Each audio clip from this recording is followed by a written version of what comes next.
And then I had the thought, oh my God, I have a job. I can have money, I can buy one. So I went on eBay, big mistake. There was one for $3,000.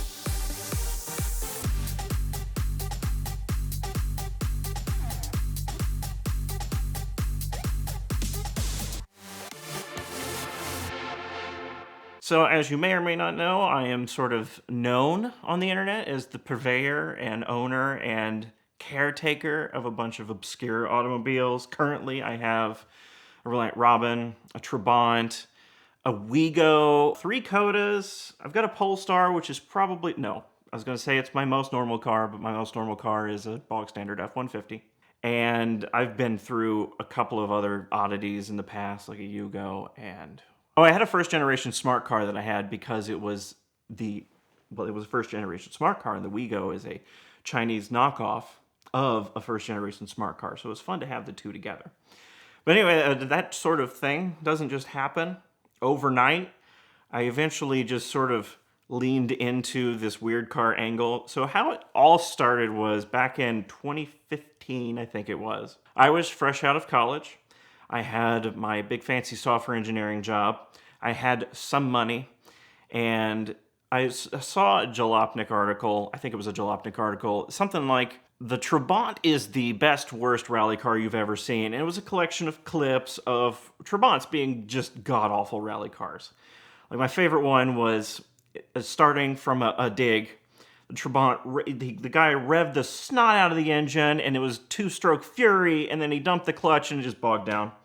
Just sort of drove off like a normal car, but that was his rally takeoff. So I saw all these videos, and I got really interested in the Trabant, and I decided, I want one of these.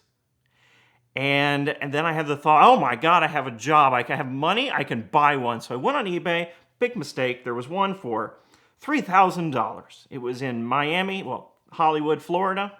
And pretty soon thereafter, I went down to get it, and it was not in good shape. It was in terrible shape, as a matter of fact. I ended up rebuilding it. There's a series of videos on my channels documenting this whole rebuild process, which is a story all to itself. But anyway, that was my first unusual car. At the time, when I had this Trabant, I also had a Porsche 944, and I would never classify that as a weird car, but it was sort of my enthusiast car. And I grew bored of that very quickly. When you have a Trabant to play around with, even if it doesn't work, there's so many things to talk about with a Trabant. So someone sees it, they ask you what it is, and you write them a novel in verbal form for an hour or so. And I do this to everyone that would ask about it. So eventually I ended up selling a 944, and I had the Trabant for a while. And eventually I decided, you know what? I want an electric car now. I don't want something good. I want something that's super cheap and super interesting. And what I ended up getting was a Wego, which I think is a previous story here on VinWiki. It was just such a pile of garbage. I paid $5,000 for it, which is just way too much. It's like paying $5,000 for a literal dumpster. And I had a lot of fun with this car. It wasn't good. I drove it to work about 3 times a week, and I had to force myself to drive it to work because it was so bad. On the highway, it just tops out at 65 miles an hour, and it does not stay there willingly. It doesn't have cruise control, so it's a good thing it tops out at 65 miles an hour. You just keep your foot welded to the floor, and it'll go back and forth between 60 and 70, depending on the hill. But I now had a Trabant and a Wego, and that just sort of became my thing, because I also had a YouTube channel at this time, and at some point in there I also bought a Saab 96.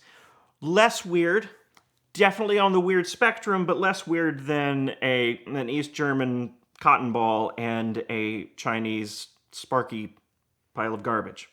But anyway, I eventually became known for having these weird cars, so I started to lean into it with the help of my audience, because they would start sending me related cars.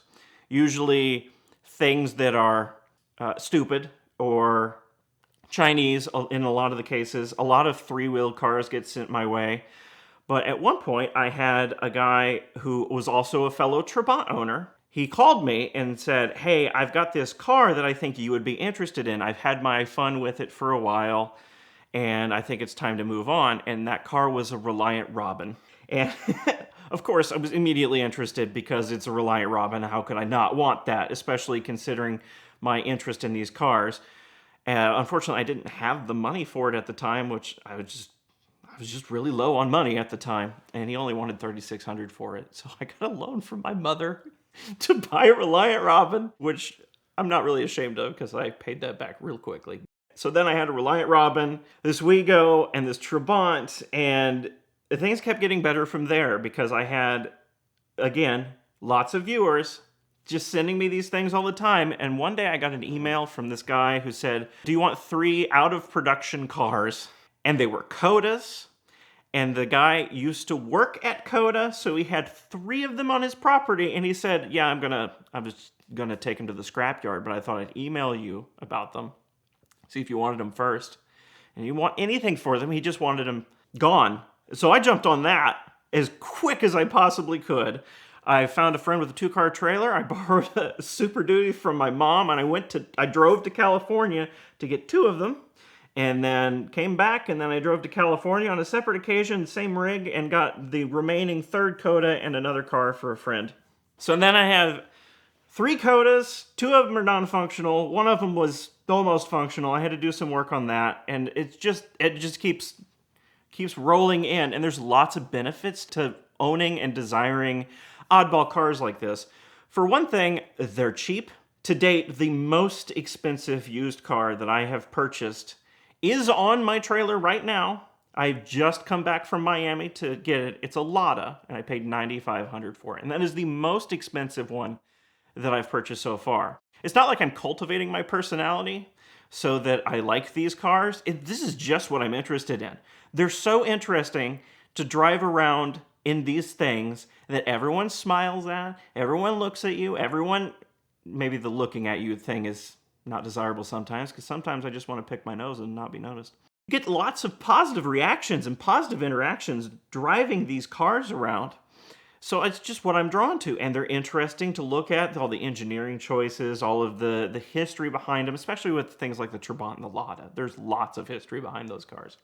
So it's not like I'm trying to convey a certain image. It's just what I'm interested in, and that's what goes on my YouTube channel. It's just what I'm interested in the moment. But there's lots of benefits that come with that.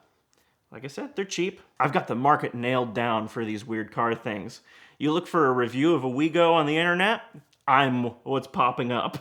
No one else has done that, and no one cares to watch. But I've got it.